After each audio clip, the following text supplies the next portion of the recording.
విమానంగా సుందరంగా అలంకరించుకున్నటువంటి అపర్ణ, పార్వతి, దుర్గా, మృడాని, చండి, ఆర్య, దాక్షాయణి, గిరిజ, మేనకాత్మజ అమ్మను ఏ పేరు పెట్టి పిలవాలి అంత చక్కటి సుందరమైన అలంకరణతో మహాసింహాసనములో కైలాస హిమగిరి శిఖరాల నుంచి సింహపురికి వచ్చి సింహములాగా కూర్చున్న చూడండి.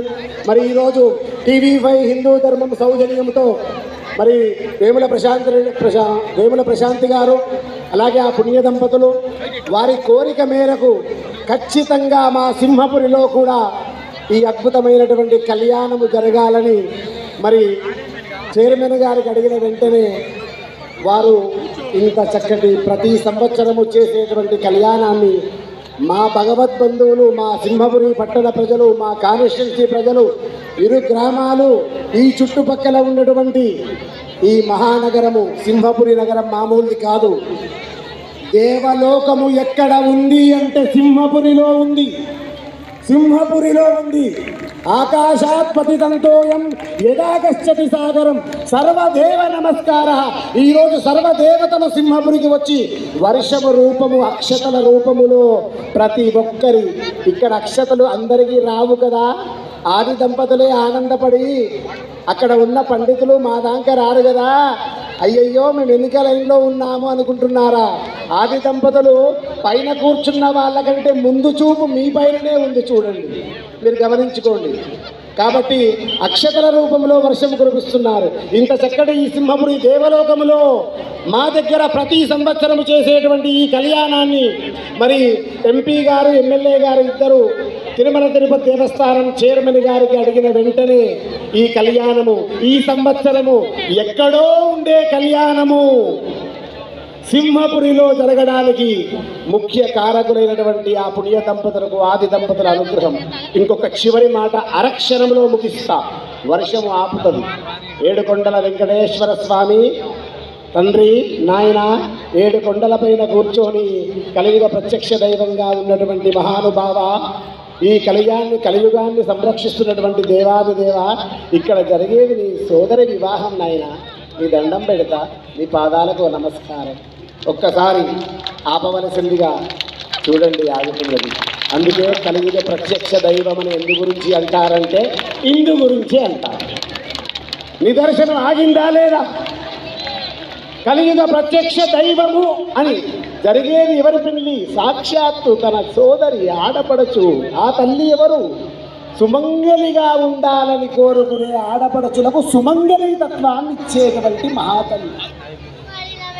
చివరి మాట, ప్రతి సంవత్సరము టీవీ5 హిందూ ధర్మం సౌజన్యంతో చేసేటువంటి కార్యక్రమము వారి గురించి ఎక్కువ చెప్పనివ్వడు. చెప్పినా లేచి వచ్చి నన్నే తిడతాడు. అటువంటి మహానుభావుడు ఆ పుణ్య దంపతులు 13 సంవత్సరాల క్రితము శ్రీరామ శర్మ గారు హైందవ ధర్మము తప్పుపడుతుంది, హిందూ ధర్మము ముందుకు నడవాలి, సనాతన ధర్మం ముందుకు నడవాలి, వాస్తవాలకు ప్రతిరూపమైనటువంటి మన టీవీ5 ఉంది. దీని ద్వారా మీరేమైనా ముందుకు వచ్చి మీరు చదువుకున్నటువంటి విద్యను ధారపోసి హైందవ హిందూ సనాతన ధర్మాల విషయాలు ప్రజలకు చెప్పాలి, దాని గురించి ఆలోచించండి అని ఆ రోజు చెప్పినటువంటి మాట మొదటి 2013లో. మరి ఆ గరళకంఠుడు విషము తాగుతుంటే భయపడ్డాడట. అసలు భయపడకు, నీవు కట్టిన మంగళసూత్రము నా ఎదపైన ఉన్నంత వరకు, పార్వతీ అమ్మవారు అంటుంది, నీవు కట్టిన మంగళసూత్రము నా ఎదపైన ఉన్నంత వరకు నీకు ఏమి కాదు శివయ్య, కాదు విషం అని చెప్పిందట. అప్పుడు ఆ విషము తాగితే గరళములో ఆగింది. దేని వలన ఆగింది? మంగళసూత్రం వలన. కాబట్టి ఆచార్యుల వారు మంగళసూత్రం ఎక్కడుంది? రావాలి.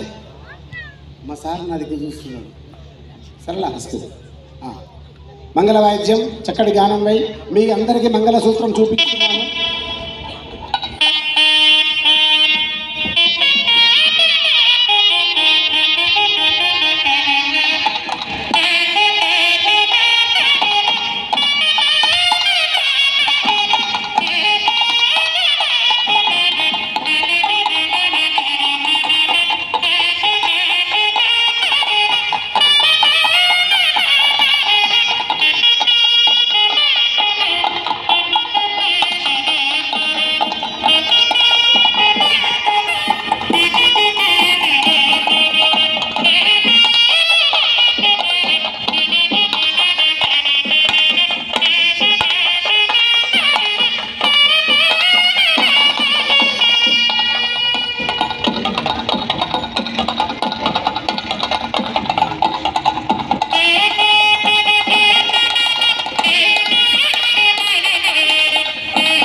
ఒక్కసారి అందరూ లేచి నిలబడండి.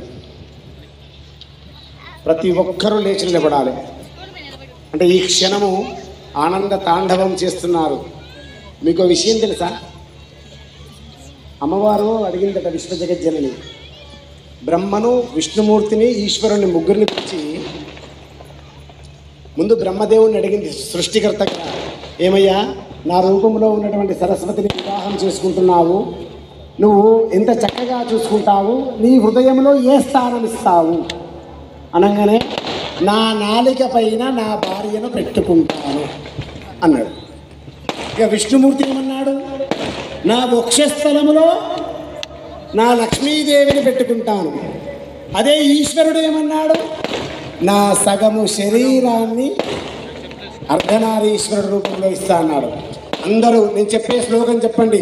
సర్వమంగళ మాంగళ్యే శివే సర్వార్థ సాధికే శరణ్యే త్ర్యంబకే దేవి నారాయణి నమోస్తుతే.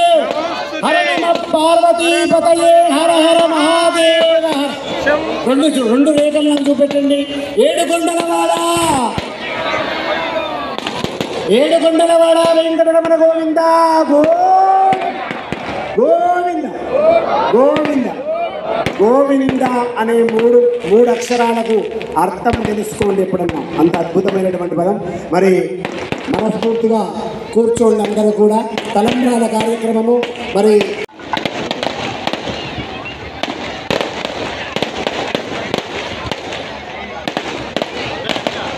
మన నెల్లూరుకి సంబంధించినటువంటి నాట్య కళాకారులు విశేషమైనటువంటి నృత్య రూపకంతో అందరినీ కూడా అలరించేందుకు వేదికపైకి విచ్చేశారు. వారందరికీ కూడా మీ కరతాళ ధ్వనులతో స్వాగతం చెప్పాల్సిందిగా కోరుతున్నాం. శివపార్వతుల కళ్యాణానికి సంబంధించినటువంటి నృత్య రూపకం అండి. ఈ అపురూపమైనటువంటి కళారూపాన్ని మీరంతా కూడా ఆస్వాదించాల్సిందిగా కోరుతున్నాం. కాసేపట్లో స్వామి అమ్మవార్ల తలంబ్రాల కార్యక్రమం ఉంది.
కళ్యాణం చూతమురారండి శ్రీశైలవాసుని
వేడి